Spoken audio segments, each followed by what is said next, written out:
Cruz Azul vence a Pachuca en un partido que lo tuvo absolutamente de todo y le deben de poner un nicho a Kevin Mier porque el tipo, de no ser por el portero colombiano, hubieran perdido fácil un 3-1, 4-1 porque fue una barbaridad. Al final de cuentas, atajadas de Kevin Mier.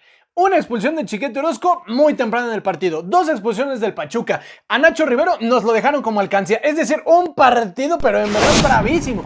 Tuvo absolutamente de todo. Y ojito que tácticamente Pachuca tal vez trató de hacer cosas al inicio, pero de verdad parece que la expulsión hasta les terminó afectando más a ellos, porque digamos que Cruz Azul se asentó bien, no es que fuera el juego más brillante, había mucho roce, mucho contacto, al árbitro se le sale de las manos el compromiso y se da como resultado este 1-0 en un penal bastante discutido, pero lo vamos a analizar tácticamente. Antes te dejo el top de los mejores y los peores jugadores que nosotros elegimos en este partido, chécalo bien. Vamos con lo mejor, en donde ponemos al ya mencionado Kevin Mier, Ignacio Rivero y Alan Bautista, 2 de la máquina, 1 de Pachuca. En lo peor ponemos a Luis Quiñones, José Paradela y Osama Idrissi, 2 de Pachuca, 1 de Cruz Azul. Entramos a lo táctico y te explico. Pachuca arrancó con un 4-2-3-1, Cruz Azul con su línea de 5-2 en medio campo y 3 en ataque, que de inmediato era un 3-4-3 o incluso hasta un 3-2-5. Estaba interesante porque buscaban que tanto Rotondi como Jorge Sánchez fungieran como carrileros para atacar con 3 elementos. Esto debido a que tanto Barreto como Bauerman, los centrales de Pachuca, son demasiado corpulentos. Naturalmente, uno iba a frenar al Toro Fernández, sí, pero tratar de frenar, ahí te encargo que a Rivero y a Paradela para meterse entre huecos de central y lateral, naturalmente exige un riesgo. Y esto, ¿por qué? Porque bajaban ya sea a Alan Bautista o de igual manera a Elías Montiel a hacer una cobertura interesante. La situación es la siguiente.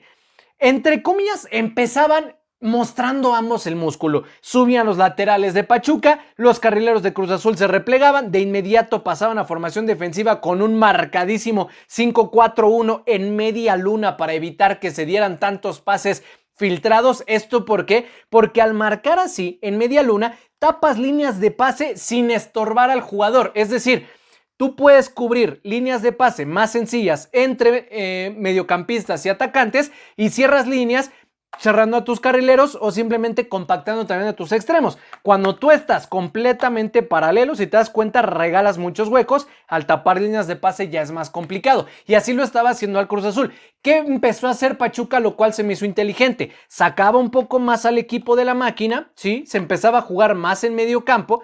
Y justo cuando eso pasaba, Rotondi subía, Jorge Sánchez subía, empezaban a frenarse aquí mano a mano los laterales, pero buscaban pases bombeados a Cádiz, de igual manera a Quiñones, y trataban de hacer jugadas. En una de esas, donde Chiquete Orozco se juega la vida tratando de anticipar ese balón por una barrida, se va, le queda aquí de igual manera a Cádiz y va el mismo Chiquete por la mala recepción y le hace una entrada que, a ver, de esas bravas, porque no digo que haya sido la intención de Chiquete, de hecho patea el balón pero se le va con los tachos arriba de, digamos, a la altura de la espinillera y naturalmente iba a ser roja. Se va y le cambia absolutamente todo el planteamiento a la máquina y ojito, empiezan a hacer una especie de línea de 4-4-4-1 porque en el primer tiempo dejó todo como estaba, ya en el segundo entró Lira y volvieron a la línea de 3, pero obviamente con la condición de que Charlie Rodríguez tenía que bajar un poquito más.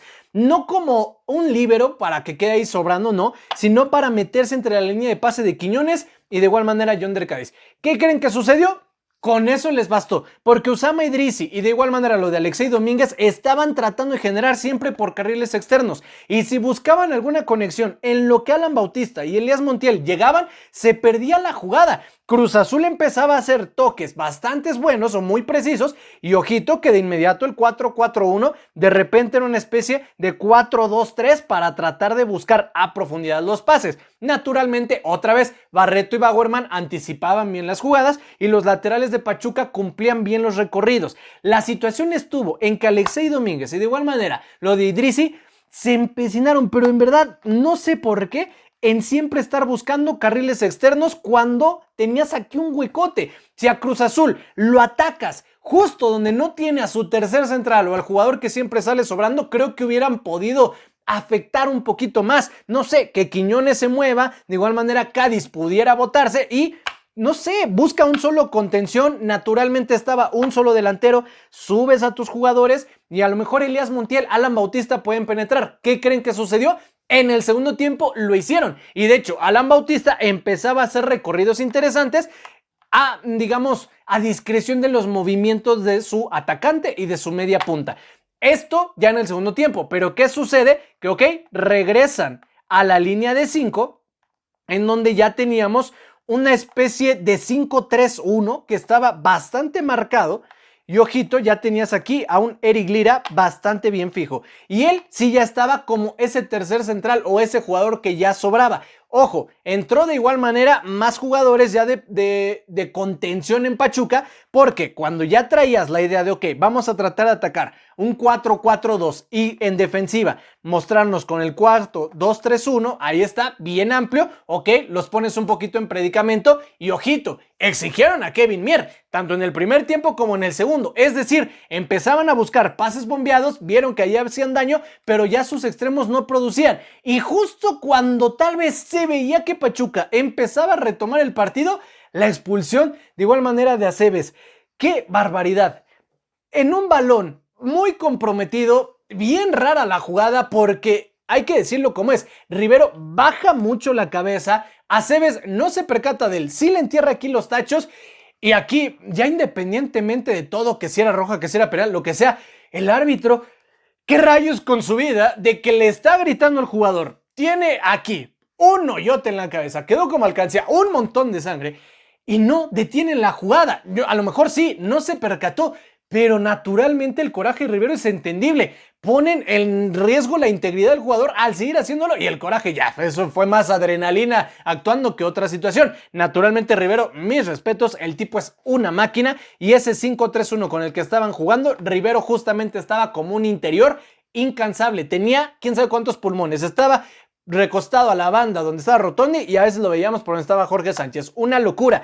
Con esto, ¿qué pasa? Que Pachuca tiene que cambiar ahora con un jugador menos y de igual manera porque ya tenías a dos afuera.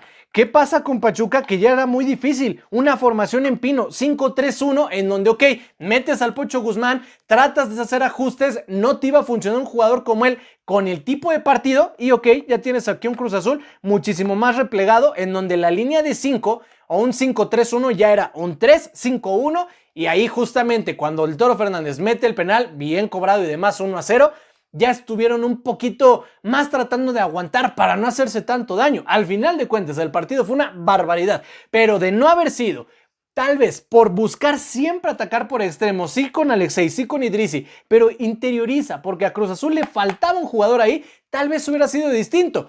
Pero me quito el sombrero porque los de Cruz Azul supieron anticipar muy bien. Eric Lira, el tipo, embona siempre, así entre cuando falten 10 minutos, entra en ritmo de partido, le pone hielo al compromiso, dirige los hilos en media cancha y permite que su equipo genere amplitud. Cuando se trata de defender, él mismo comanda la saga y regalan, sí, ligeramente la banda, pero siempre bien cubiertos sus 3 carriles centrales y con eso 3 puntos más a la máquina. Es lo que nosotros vimos en este partido. Si tú quieres agregar algo más a este análisis, todas tus opiniones al respecto de este partido bastante raro, déjalas en la cajita de comentarios.